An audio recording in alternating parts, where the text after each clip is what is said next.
A paz do Senhor, estamos iniciando o seu programa Intercessão. Obrigado pela sua companhia. Que Deus abençoe você e toda a sua família através da programação da Rede Brasil. Estamos no ar através da TV, do Canal 14, das repetidoras em todo o Pernambuco, pelo YouTube, nos perfis Rede Brasil Oficial e EDPE Oficial e pelo site www.iedpeplay.org.br. Aproveite este início de programa e já compartilhe os nossos links com os seus familiares e amigos. Quero convidá-lo para juntos lermos um texto na Palavra de Deus que se encontra em Neemias, no capítulo 1, versículo 4 ao 11, não é?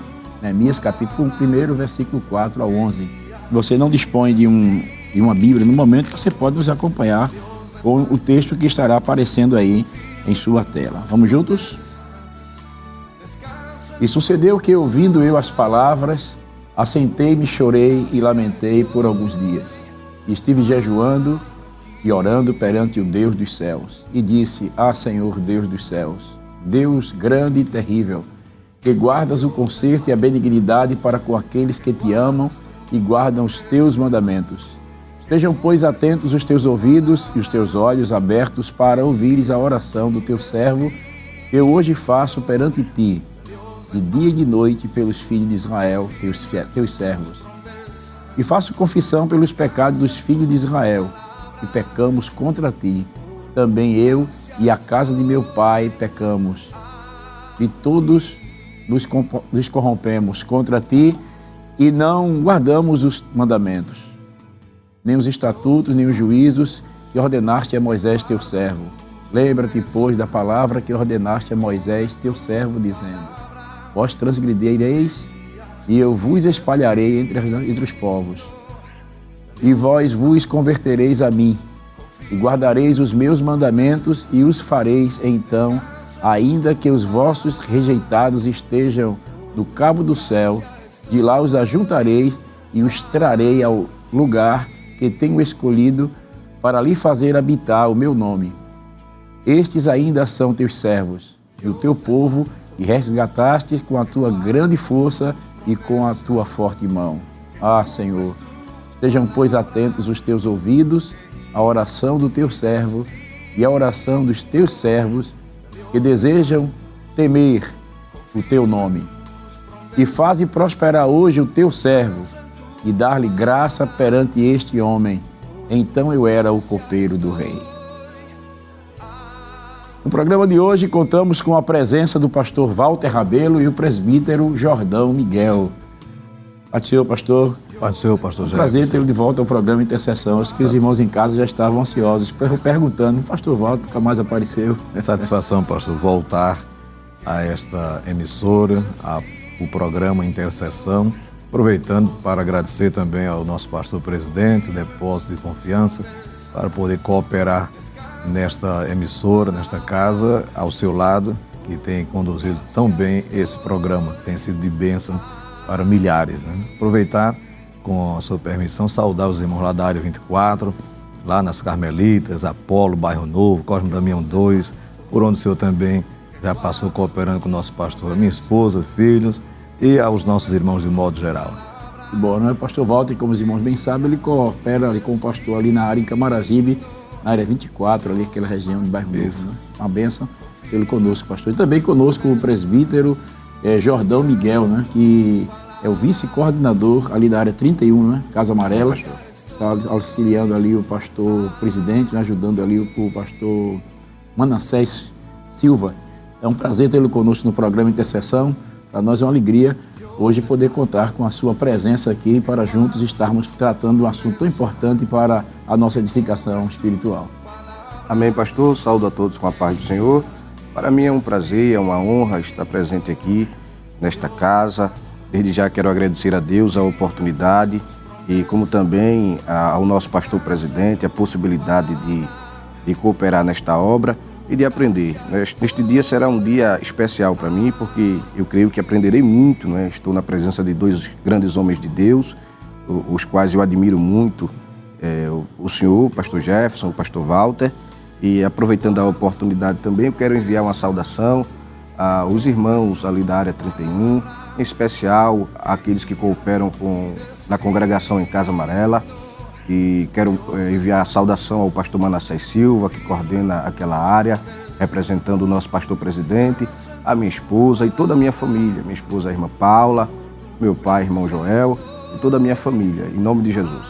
E bom, né, nós vamos, antes de estarmos tratando aqui os assuntos, nós vamos pedir ao pastor Walter para ele estar orando ao Senhor no início desse programa.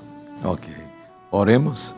Pai glorioso, recebe a nossa gratidão pela bênção que nos dás de estar aqui, pela bênção de poder te servir ao teu povo e à comunidade de um modo geral por meio da Rede Brasil.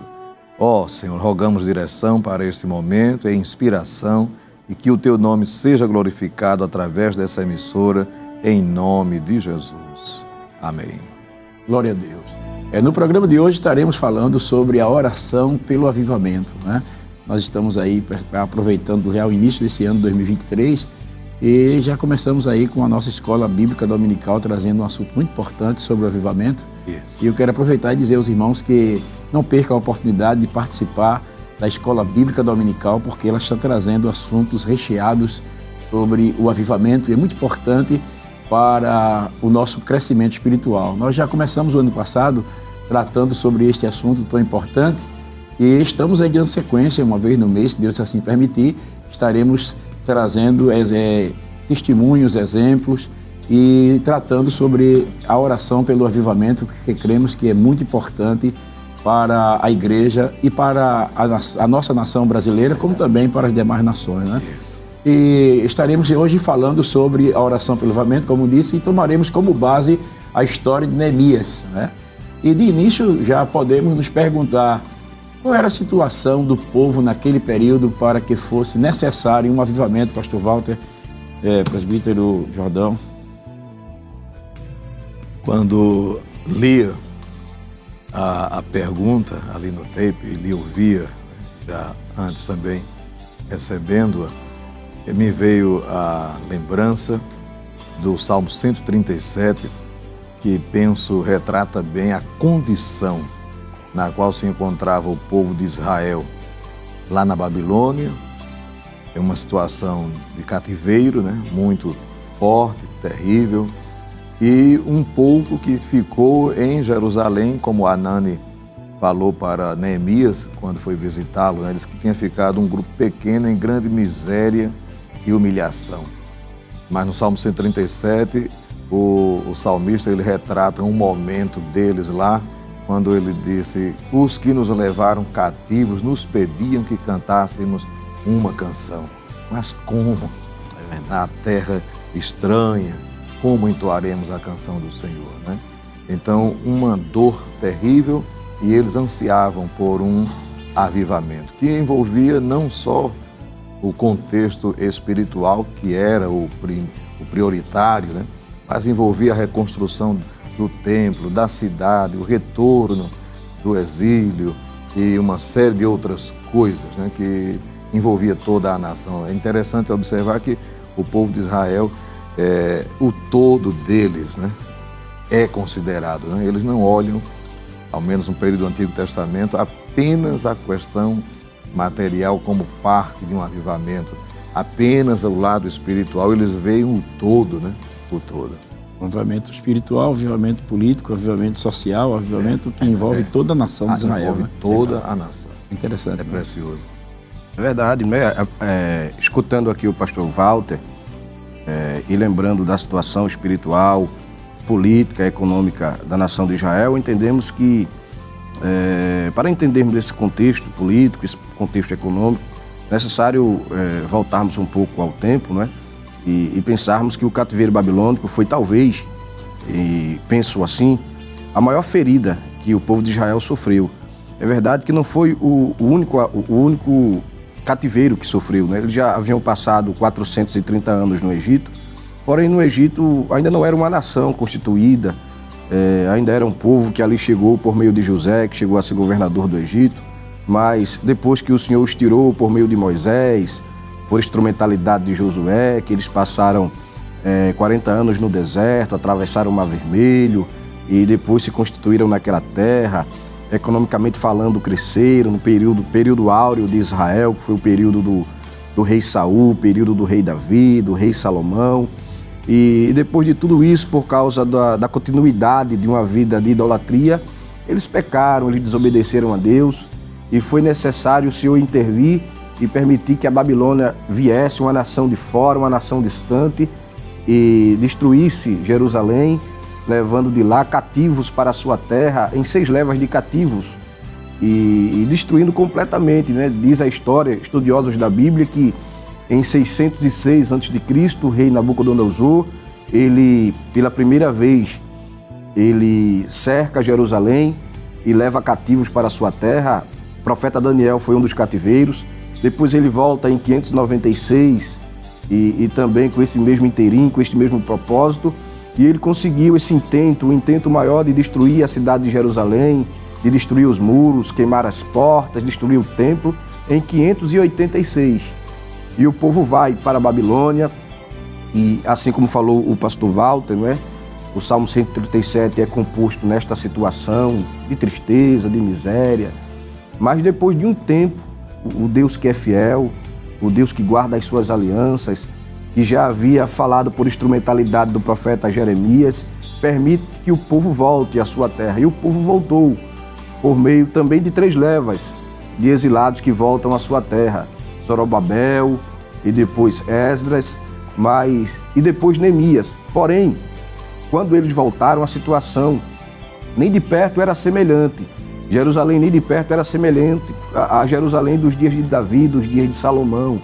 O povo estava vivendo em misérias, né? Conforme diz o texto da palavra do Senhor.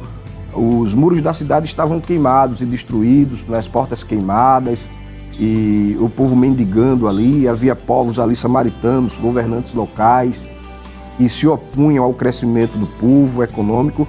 E é este o cenário, conforme falou o pastor Walter Rabelo, né? E se encontra o povo de Judá, mais precisamente o povo de Judá, o povo vivendo em misérias, com as portas do templo, ou melhor dizendo, as portas da cidade queimadas e os muros da cidade destruídos, e o povo mendigando o pão, vivendo e esperando um avivamento tanto este espiritual, econômico e político. Coisa séria, né, pastor? Porque parece que fazia mais de 100 anos, né, que a cidade estava praticamente abandonada. Abandonada. Né? Interessante, me permita, é que talvez possamos dizer que esse avivamento que está se iniciando aí, ele foi pedido lá atrás por Abacuque, né? Quando ele ora e ele diz: até quando tu me fazes ver violência, corrupção, né? Senhor, e tu não respondes. Aí Deus diz: eu vou fazer uma obra, né? Que se nós olharmos numa linha cronológica na história, Deus provocou aquele avivamento, né? Foi a maneira que ele achou para poder trazer de volta o povo ao nível, né, espiritual que eles tinham antes, né? E foi levando para o cativeiro e traz a eles quebrantamento, e aí vem essa situação aí de um despertar. Né? Interessante é que o senhor falou uma coisa interessante, Deus provocou, e dá a entender aí que a leva do povo de Judá para o cativeiro não foi só uma questão de punir, não, mas também de curar, né? Curar, porque o presbítero Jordão citou uma parte muito interessante aí, e a idolatria era algo muito forte ali, né? E o interesse de Deus era exatamente banir do coração do povo a idolatria.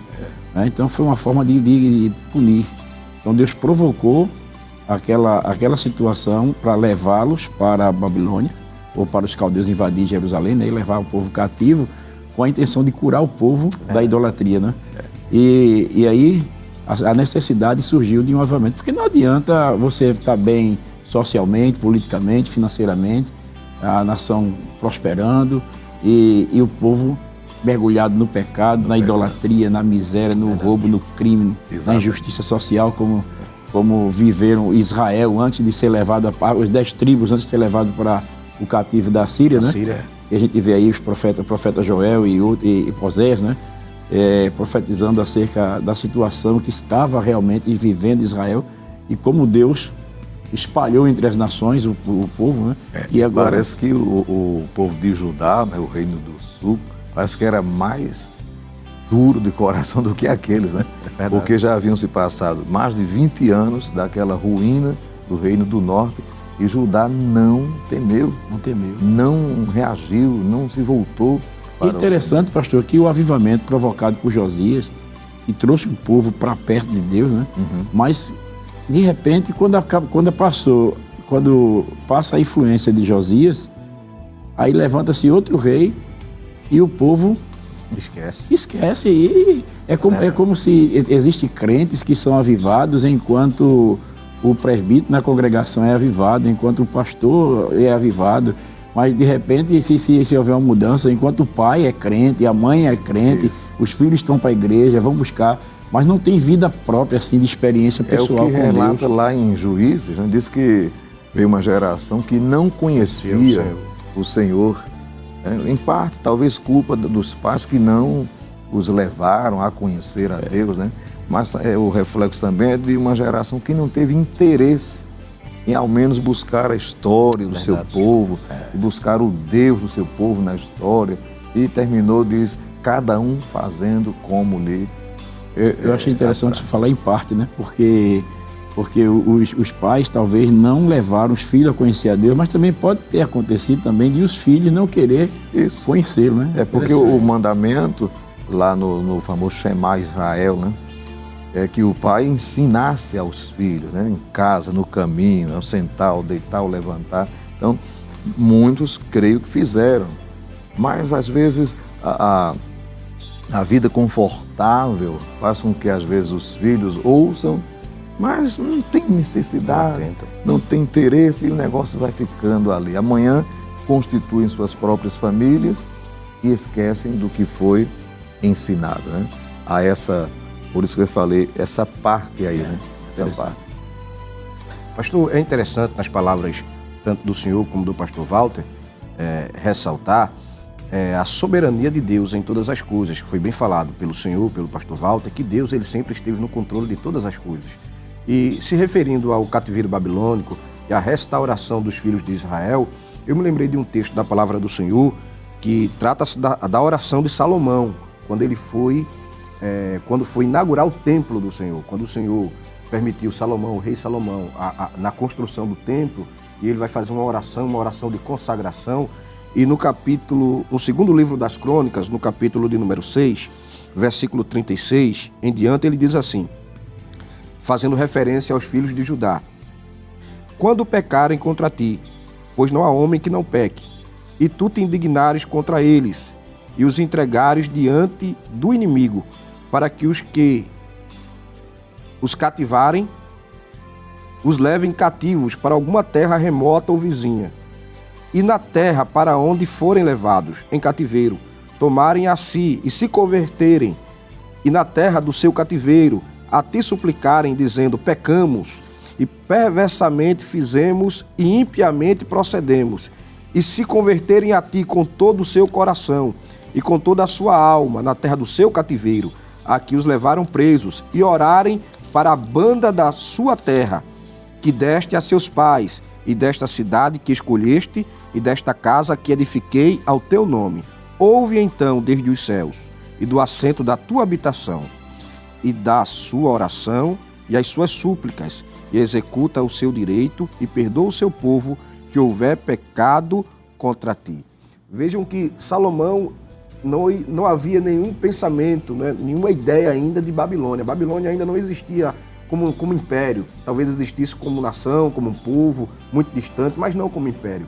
Mas muito antes do mal, muito antes do problema, muito antes da restauração, conforme o senhor, o pastor Jefferson, falou, de Deus usar a Babilônia como instrumentalidade para curar Israel da idolatria, o rei Salomão, ele já de forma antervia que se isto acontecesse, mas mesmo no cativeiro o povo voltasse ao Senhor, entendeu? Deus tivesse misericórdia do povo, e Deus ouviu a oração deste homem de Deus, e foi isto que aconteceu. Depois de 70 anos de cativeiro lá na terra de Babilônia, Deus ele permitiu que um outro império surgisse na história do mundo, da humanidade, que é o Império Medo e Persa, e por meio de um rei deste império, trouxe de volta aos filhos de Israel a sua terra, e o que é mais importante, que foi muito bem ressaltado pelos senhores aqui, não apenas castigou Israel, mas curou Israel do problema da idolatria. Interessante, né? O senhor abriu uma porta aqui muito, muito interessante, mas a gente vai avançar, né? Mas vai trabalhando em cima da oração, né? Porque a gente vê que, baseado no livro de Neemias, nós podemos perceber que a oração era a base primordial para ele, né? Então, qual a relação que existe entre a vida de oração de Neemias e o início do avivamento pelo qual ele foi o precursor? Pois é interessante observar que no livro há várias citações que ele faz, né, de ter orado ao Senhor, né? Mas também ele fala de momentos que o povo também orou ao Senhor. E aí observamos uma leitura rápida do livro, que ele tem aquele cuidado de não fazer sem antes pedir a Deus direção. No capítulo 2, nós lemos que após 4 meses aproximadamente de oração, jejum, rogos, súplicas pela nação, depois do que ele ouviu de Anani, né? No capítulo 2 diz: sucedeu, pois, no mês de Nisan, no ano 20º do rei Artaxerxes. Ele orou entre novembro e dezembro, que é o Quisleu, né? Equivale ao nosso metade de novembro, metade de dezembro, até meados de março.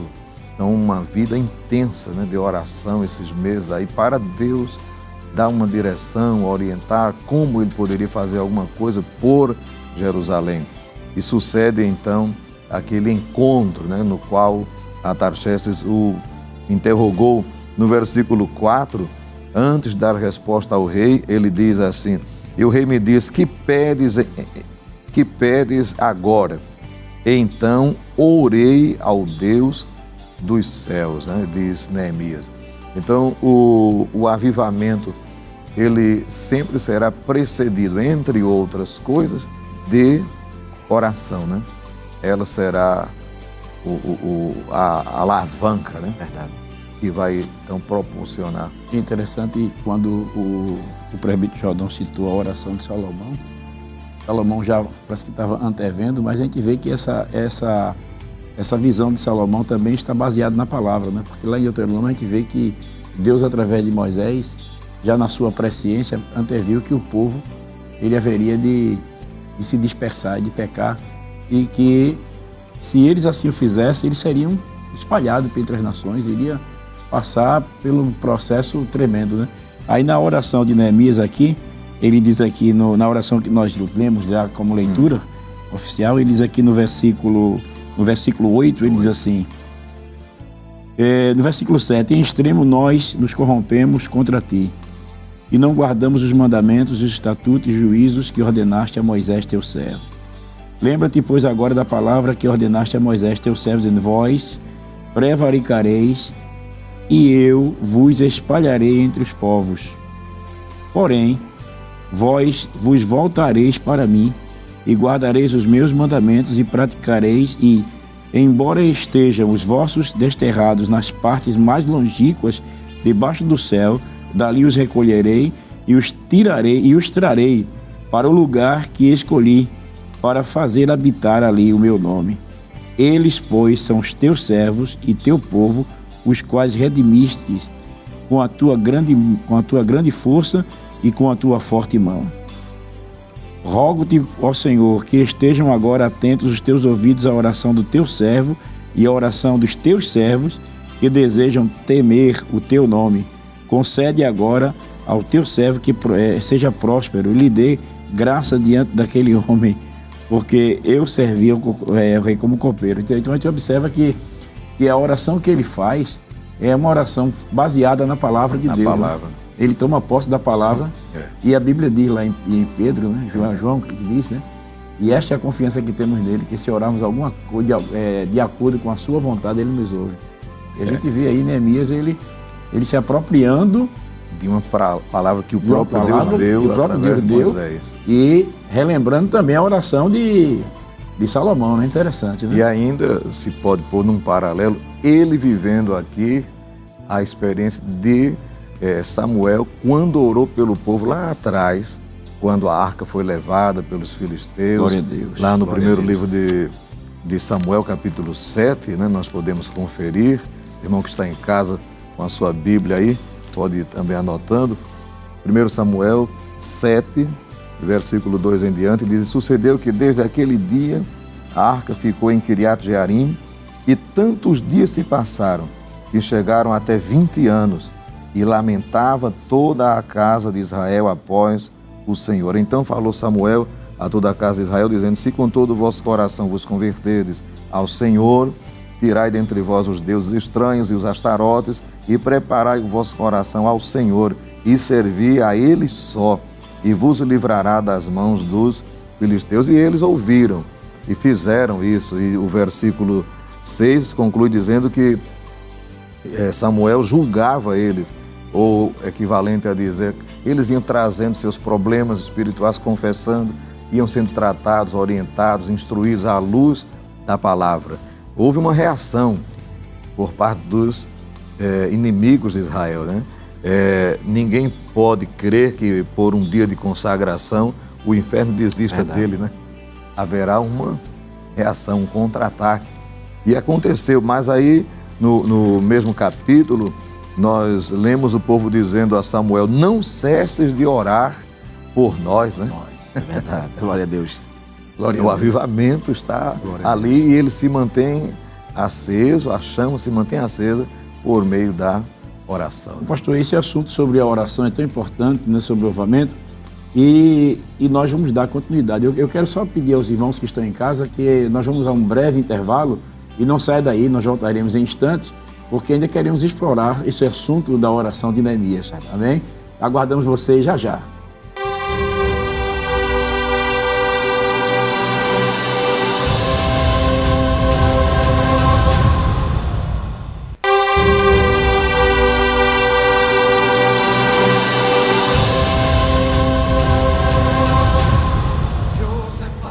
Estamos de volta com o seu programa Intercessão. E antes de continuarmos falando sobre a intercessão pelo avivamento, nós vamos assistir um testemunho de nossa irmã Adriene Moraes, resultado da oração e intercessão. Vamos conferir? Saúde os irmãos com a paz do Senhor. Meu nome é Adriene. Eu faço parte no Templo Central e eu vim aqui hoje contar dos feitos do Senhor na minha vida, do milagre que Ele operou na minha vida e por tudo que Ele fez. Em 2017, julho de 2017, eu fui diagnosticada com leucemia em uma consulta de rotina. E aí a médica, quando me falou, né, que eu estava com leucemia, ali eu fiquei muito abalada, triste, né? Estava eu e toda a minha família no consultório. E aí minha filha Letícia, na época com 11 anos, e meu filho Davi com quase 4. E a Letícia perguntou: mãe, e agora? O que nós iremos fazer? E aí eu disse para ela: minha filha, nós iremos colocar em prática a nossa fé. Nós iremos provar do milagre de Deus, de tudo que a gente sabe que Ele é poderoso para fazer. Nós iremos viver essa experiência. Em agosto eu iniciei meu tratamento e quando foi em novembro eu descobri que estava grávida. Então a médica, ela suspendeu o meu tratamento. Eu iniciei uma outra medicação e eu tomava essa medicação 3 vezes na semana. E essa medicação, ela me dava dores, fortes dores no corpo durante toda a gestação. Eu orava pedindo a Deus que desse vida a Ana Isabel, a mim também, e que ela viesse perfeita, né? E a cada ultrassom que eu ia fazer, eu dizia: Senhor, vai lá, põe tudo no lugar, que esteja tudo perfeito, que Ana Isabel esteja saudável. E assim Deus fez. Para a honra e glória do nome do Senhor, Ana Isabel nasceu perfeita. Ela não teve nenhuma complicação, nem ela nem eu. O Senhor, em todo o tempo, durante todo o processo, Ele estava com as suas mãos estendidas sobre nós. E aí, após o nascimento de Ana Isabel, um mês após, eu retomei o meu tratamento, e com 9 meses depois eu estava curada, para a honra e glória do nome do Senhor. Então eu posso dizer que o Senhor, Ele fez muito mais além do que pedimos e pensamos. No início do meu diagnóstico, eu pedi a vida ao Senhor para poder criar os meus filhos. E Ele me deu vida, Ele me deu a cura e Ele me deu Ana Isabel. Deus pode fazer do mesmo jeito que Ele fez na minha vida, do mesmo jeito que Ele fez na vida de Ana Isabel, Ele pode fazer na sua vida. Muitas vezes as circunstâncias nos levam a pensar, né, que as dificuldades são tão grandes que não tem mais jeito. Mas lembre-se que para o Senhor não há nada impossível. Dá a paz do Senhor, Aninha. A paz do Senhor. Amém. Glória a Deus, que maravilha, não é? Se Deus permitir, nós estaremos de vez em quando aqui no programa Intercessão abrindo espaço para estar mostrando os testemunhos, os feitos do Senhor através da oração, porque cremos que o nosso Deus é o mesmo ontem, hoje e eternamente. E estamos tratando sobre o avivamento, e avivamento também inclui cura divina, não é? Pois é. E a cura produz também avivamento. É porque desperta, né? Exato. O desejo de outros buscarem a Deus e crer que o Deus que fez é o Deus que continua fazendo. A oração é um recurso inesgotável, né? A oração é o único meio de contato que o crente tem com Deus, né? De pedir, de clamar, de buscar o poder do Senhor. E Deus, Ele é poderoso. E testemunhos como este, que a nossa irmã provou, Ele alimenta a nossa fé, nos estimula cada vez mais buscarmos a Deus em oração e assim promover um avivamento espiritual, tanto na nossa vida como na vida daqueles que estão em nossa volta. Maravilha, né? Então, eu creio que você que está passando por algum momento difícil tem sido também tocado com esse testemunho, porque Deus é aquele que entra conosco na fornalha, né? Às vezes Ele não nos livra da fornalha, nós aprendemos isso desde jovem, que Deus às vezes livra do fogo, mas às vezes livra no fogo, né? Como o caso dos 3 homens de Deus que foram lançados lá naquela fornalha nos dias do profeta Daniel. E também, às vezes, Deus não nos livra da cova do leão, mas nos livra na cova, né? Aprendemos isso, e Deus, Ele permite, às vezes, que certas circunstâncias venham para sobre nós, para também revelar o seu poder e a sua soberania. Glória a Deus, e o nosso Deus que servimos, Ele está no controle de tudo. Dê glória, irmão. Glória a Deus, né? Que maravilha. Como vimos, né, a oração é um dos fatores para o avivamento, né? E como a intercessão de Neemias pode impactar a nossa vida como intercessores para um avivamento? Voltando ao testemunho que acabamos de ouvir, né? Eu tenho a ideia que é Neemias crendo no Deus que cura, porque não pode fazer outras coisas. Eu vou orar pelo avivamento e Deus vai responder. E respondeu. E houve um avivamento. Então, a oração, entre outros recursos que nós temos para lançar mãos e alcançar o avivamento, como a própria palavra, né? Quando a pessoa se volta à palavra de Deus, ela surtirá um efeito tal que a pessoa vai despertar, vai acordar, vai correr atrás de uma restauração espiritual, né? Uma reconstrução, um avivamento. E a oração é o que vai estar em todos, né, outros meios inseridos ali, porque é por ela que nós vamos a Ele e pedir a misericórdia para que Ele restaure. E é interessante, né, que a gente viu aí, o momento da oração de Neemias, no caso da nossa irmã, é algo que surge uma esperança em um Deus que mostrou-se fiel ao longo dos anos atrás, né? Eu digo de Neemias para trás, e ele é capaz de solucionar o impossível. E a situação que ele recebe de Anani, né? Era algo terrível, porque os muros estavam derrubados, as portas estavam queimadas, a cidade estava abandonada, né? Tanto é que a situação era crítica, porque o povo estava sem proteção, o povo estava à mercê de uma invasão a qualquer momento, e não tinha como Israel, a nação, o povo que voltou do cativeiro, voltaram desprovidos de tudo. Então, eles estavam à mercê do perigo, a qualquer momento eles podiam ser invadidos.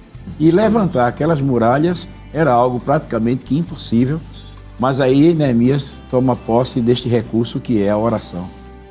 É interessante, pastor, aquilo que o senhor bem falou, bem frisou, como também o pastor Walter, e corroborando também com o testemunho da nossa irmã, e a oração é um dos fatores primordiais para recebermos de Deus um milagre.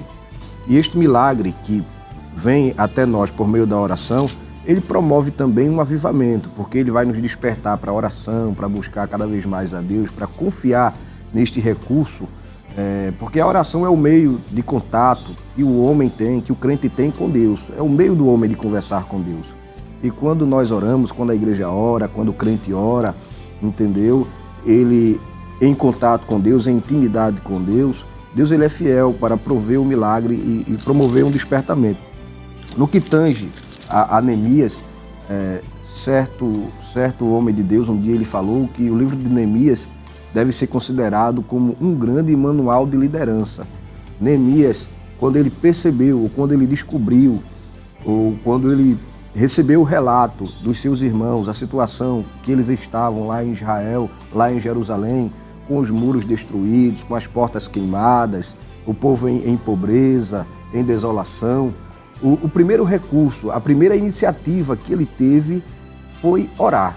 Ele chorou, ele se lamentou, mas ele foi buscar ao Senhor, ele foi orar. E é interessante que a oração de Neemias, ela pode ser entendida como uma oração modelo, como uma oração padrão. O que eu quero falar com isso? Não estou me referindo às palavras que ele usou, entendeu? Que devem ser faladas como ele usou, mas as referências que ele faz na oração. A oração de Neemias, ela possui alguns elementos que devemos considerar, porque em primeira mão ele exalta ao Senhor. Ele diz assim no versículo 5: Ah, Senhor, Deus dos céus, Deus grande e terrível. Ou seja, a despeito da situação que Jerusalém estava se encontrando, ou que o povo estava enfrentando, mas Neemias, ele exalta ao Senhor. Ele reconhece que Deus é aquele que está no controle de todas as coisas. Ele é aquele que está nos céus, entendeu? Logo em seguida ele diz assim: que guardas o conserto e a benignidade para com aqueles que te amam. Ou seja, Neemias está fazendo referência à fidelidade do Senhor, à sua bondade, não é? O Deus que é soberano, o Deus que está nos céus, o Deus que está acima de todas as coisas, ele também é um Deus benigno, ele é também um Deus benevolente. Em seguida, Neemias ele faz referência, não é assim, ao cuidado do Senhor.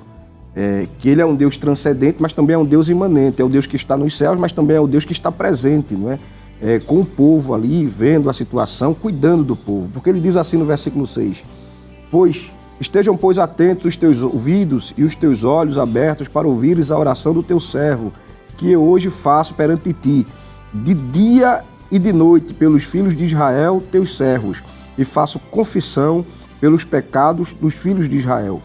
É interessante aqui que esta oração, esta motivação, esse desejo que moveu o coração de Neemias, durou mais ou menos 4 meses. O pastor Walter aqui, ele citou que quando Neemias ele soube da informação do relato que chegou até ele por Anani, um dos seus irmãos, isto está registrado no versículo 1 do capítulo 1, que foi no mês de Quisleu, que ficava entre o fim de novembro e o começo de dezembro. Mas quando ele foi diante do rei fazer o clamor pelo povo, isso se deu cerca de 4 meses depois. Então, foi durante este tempo que Neemias estava em oração, clamando ao Senhor, pedindo ao Senhor uma estratégia. Há também um elemento nesta oração, o elemento da confissão. É interessante que Neemias, provavelmente, ele nunca esteve em Jerusalém. Neemias, podemos entender que já fazia muito tempo do cativeiro, cerca de 142 anos em que Israel havia sido levado de Jerusalém lá para a Babilônia, e é muito provável que Neemias ele nasceu ali naquela cidade, naquela região muito distante, a 1.500 quilômetros de Jerusalém. Mas mesmo assim, ele assume também a responsabilidade dos pecados dos filhos de Judá. Ele diz assim: faço confissão pelos pecados dos filhos de Israel, que pecamos contra ti. Neemias está fazendo uma confissão, ele está colocando também nessa posição daquele, juntamente com o seu povo, que transgrediu, que desobedeceu à voz do Senhor. Está se identificando. Ele está se identificando com o pecado do povo, entendeu? Ele assume, ele tem uma empatia muito grande. Aprendemos em Neemias que ele tem uma empatia muito grande. Neemias era um homem que ele não, aparentemente, podemos pensar assim, ele não precisava se preocupar com o problema do seu povo, porque o problema do seu povo não lhe atingia. Ele estava em um posto muito melhor, ele era copeiro do rei, a 1.500 quilômetros de distância, né? Mas quando ele ouviu o relatório, entendeu? Ele sentiu, ele entendeu a gravidade do problema, ele se identificou e ele foi orar ao Senhor. Então, a oração de Neemias é uma oração intercessória, né? Glória a Deus, né? Assim, e por meio desta oração, Deus lhe deu toda uma estratégia que desembocou em um grande avivamento, vivenciado e experimentado pelos filhos de Israel. Maravilha, né? Então vemos aí como é importante a vida do intercessor, né? Não precisa você estar perto, mas apenas uma notícia, ela causa um impacto tão profundo na vida do intercessor que ele não consegue ficar quieto, né? Ele sente a dor do próximo, ele se coloca no lugar do outro, é como que ele estivesse transportado para lá e vivendo a realidade de ser atingido a qualquer momento por um exército inimigo. Ele estava se colocando diante da situação, pastor, e realmente ele vai buscar a Deus, ele se identifica com o povo, intercede, clama ao Senhor, e Deus é tão misericordioso que a gente vê que Deus responde a oração de Neemias de uma forma extraordinária, né, pastor? E fica evidente essa empatia, né, na reação do próprio rei, né? No capítulo 2, sim, nós lemos o rei dizendo, porém, nunca antes, ele diz, né, nunca antes estivera triste diante dele. E o rei me disse, por que está triste o teu rosto, pois não estás doente? Ele viu uma mudança em Neemias e que era justamente o reflexo dessa empatia, né? A Bíblia diz que o coração alegre é formoseia o rosto, né? Mas triste o rosto também causa um reflexo, né? Se desfigura. E era justamente essa dor, esse sofrimento com o seu povo, né? Nascido provavelmente no cativeiro, como já falou o presbítero Jordão, mas era o seu povo, né? Eu faço assim, para mim, a imagem de Joquebed criando a Moisés: olha, nós somos esse povo, você foi adotado, mas esse é o seu povo. De forma que lá na frente a Bíblia diz, ele sendo já grande, recusou ser chamado filho da filha de Faraó. Ela conseguiu fazê-lo entender qual era a sua verdadeira origem, qual o seu povo, qual o Deus desse povo. E Neemias, ele nasce no cativeiro, tinha tudo para dizer, não tem nada a ver com isso. Mas provavelmente os pais conseguiram forjar nele a identidade judaica, né? E a identificação com o seu Deus. Tanto é que ele ora a Deus daquela forma, né? E ele se identifica com o povo que estava em humilhação, em pobreza, em miséria. Se identifica com o templo que ele nunca conheceu, mas imagina ele dizendo, é o templo onde o nosso Deus se manifestava, onde ele prometeu ouvir oração, né? E responder se nós nos quebrantássemos e nos humilhássemos. E ele está crendo nessa possibilidade e lança a mão dela, né? E teve resposta. Interessante, pastor, que a gente percebe que esse chamado, o chamado de Neemias para a reconstrução dos muros, é bem provável que ele nasceu através desse período de oração, né? Porque no momento que ele está orando, intercedendo, tem um versículo aqui que eu não me lembro agora, diz que Deus colocou no coração dele. Né? Então, esse desejo nasceu no coração de Neemias, e nasceu não somente o desejo... É o versículo 12, pastor. É o versículo 12, né? Do capítulo 2. Ele já está lá, né? fazendo uma primeira visita. Exato. E levantei-me de noite, e eu e uns poucos homens comigo. E eu declarei... E não, né? E não declarei a homem algum o que Deus tinha posto no meu coração. Quer dizer, na oração, Deus colocou no coração dele, é você quem vai tomar a iniciativa. É você quem vai levar esse projeto adiante. E é interessante, pastor, que a gente vê que através da oração, Deus deu a ele todas as estratégias. Como deu, eu creio, o risco do templo a Davi, né? Ele disse que Deus deu a ele também o risco do templo, a planta, né? Então, nasceu no coração. Porque quando o rei pergunta a ele assim, o que é que você quer? Quanto tempo? É o versículo 4, né? E disse-me o rei, que coisa me pedes agora? Então orei ao Deus dos céus e disse ao rei, no versículo 5, se o rei se agradar e se diante de ti o teu servo te agrada, peço-te que me envies ajudar a cidade do sepulcro de meus pais para que eu possa reedificar. Aí vem uma coisa que está, glória a Deus. Quando o senhor lia e fez o comentário previamente, eu digo, às vezes a gente vai se ajoelhar só pedindo, Deus, faz alguma coisa, levanta alguém, faz isso, faz aquilo. Aí eu disse, mas estou pensando tudo nisso através de você. Glória a Deus. É verdade, pastor. Recebeu aí, irmão? Recebeu a mensagem aí? Deus faz através de nós. Que maravilha, né? E é interessante, pastor, que a estratégia que Deus deu a Neemias foi algo tão tremendo que ele disse assim, eu quero isso. Ele sai mostrando detalhes, né? E é importante, se o tempo não dá, estou dizendo isso porque o tempo já estamos terminando e a produção está me dizendo aqui que só faltam uns 4 minutos. Mas se você observar o detalhe do capítulo 2, você vai ver que ele mostra aí detalhes ao rei, pede tudo direitinho e quando ele vai, ele ainda sonda o lugar. Quer dizer, é um homem que não apenas ouviu, mas ele pediu a Deus certamente a oportunidade de ver de perto a situação. Porque há quem diga que quando os olhos não vê, o coração não sente, né? Mas Neemias sentiu antes de ver e depois ele confirmou direitinho, viu a situação. Aí ele então declarou que Deus tinha colocado no coração. Ele era um homem prudente, né? Que maravilha, né? Então a gente vê que o intercessor, ele é alguém que realmente é parte fundamental no plano de Deus. Mas ainda faltam alguns minutos, pastor, e eu gostaria de terminar com esta pergunta aqui, porque senão a gente não vai conseguir fechar o pensamento.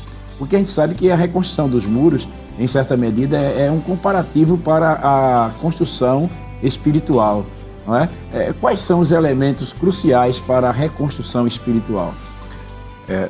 Talvez comecemos com o reconhecimento de que somos nós os culpados, né, da ruína. Glória a Deus. Segundo, dar a Deus a razão pelo que estamos passando. Ele permitiu ou ele mesmo provocou, como foi no caso de Judá, né? Deus disse a Abacuque que eu vou fazer isso, e trouxe os babilônios, levou para o cativeiro, tudo aquilo. Então tu tens razão, porque nós pecamos contra ti. Neemias ora nesse sentido. Mas logo, naturalmente, a conversão, né? Nós queremos voltar a ser. E aí vem o pedido de Abacuque, que foi antes, né? Antes do cativeiro, mas profetizado também por ele, diz, aviva a tua obra, ó Senhor. Ou seja, volta a manifestar-te em nós, volta a trabalhar em nós, volta a manifestar a tua glória, teu poder, aviva a tua obra, né? Agora, essa mesma expressão, Paulo dá a Timóteo, que aí já é a responsabilidade humana, né? Te aconselho que avives o fogo do dom de Deus que há em ti. Então, o intercessor, ele sente essa necessidade pelos outros, mas logo todos precisamos esforçar-nos para manter-nos avivados, a chama acesa diante de Deus. Fazendo coro com as palavras do pastor Walter, e eu entendo que na Bíblia a gente pode fazer uma simbologia de uma cidade, a cidade como ser humano. A cidade, ela tem essa aparência, não é assim? Então, uma cidade antiga que não tivesse muros construídos, entendeu? Era possível o inimigo entrar e sair a hora que quisesse. Então, Jerusalém estava em uma situação muito triste, muros derrubados, portas queimadas, o povo vivendo em miséria. É um símbolo, talvez, daquele que está buscando avivamento, que está com seus muros caídos, muros de oração, muros de leitura, muros de vigilância, não está tendo certo cuidado. Então, a primeira coisa que essa pessoa se identificou esta situação deve fazer, como bem falou o pastor Walter, é o reconhecimento. Neemias viu o relatório e viu que o problema estava nele e no seu povo. Ele reconheceu, fez uma oração. Neemias foi um homem de oração, mas também de ação. Depois da oração, munido de todo o conhecimento, de toda a estratégia, foi até o rei pedir aquilo que ele devia fazer, e depois ele foi fazer, foi reconstruir os muros. Então, eu queria deixar esta simbologia para, se porventura você que está sendo alcançado através desse programa e percebeu que a sua vida espiritual está com muros caídos, assim como falou o pastor Walter, reconheça, não atribua a Deus o seu problema, mas aceite e se empenhe na oração, na leitura da palavra, na confissão, e volte-se, que Deus ele é fiel. O Espírito Santo, que é o grande Neemias, me permite essa comparação, ele é poderoso para promover a reconstrução dos muros espirituais na sua vida. Maravilha, nós estamos chegando ao final do programa e nada melhor do que terminar esse programa com essas duas reflexões, não é? Nós pecamos, somos culpados. Reconhecimento e também essa palavra do Hermito Jordão, que Neemias, ele era um homem de ação. Quando os senhores estavam falando, me veio ao pensamento uma frase antiga que dizia assim: não critique as trevas, acenda uma luz. Glória a Deus. Então, em meio às trevas, em meio ao desespero, em meio a uma situação impossível, é possível vermos a ação de Deus e precisa começar por nós. Me lembrei de um versículo, me parece no livro de Reis, não sei se foi com o rei Acabe, e estou lembrado qual foi o rei agora, e disse assim: quem começará a peleja, né? Aí diz tu. Tu.